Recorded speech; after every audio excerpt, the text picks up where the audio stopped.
بتوقيت سموحه. متعادل ما زلنا مع الحرس، والحرس اتطرد منه لاعب احمد عيد عبد الملك.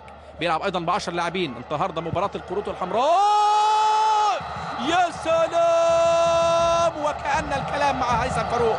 هيثم فاروق قالها والله قبل المباراه، وكأن احمد سمير فرج هو متخصص في هز شباك فريق انبي.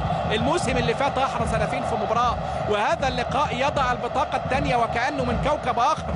الكرة تماما تعاند الاسماعيلي في هذه المباراة.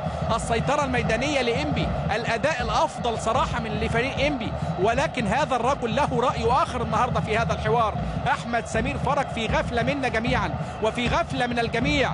يضع هدف جميل من تصويبة رائعة أرضية في المقص الأرضي اليمين لمحمد أبو جبل، وكأنه متخصص في مثل هذه الكرات. سمير فرج، يا سلام يا سلام يا سلام على الهدف الجميل.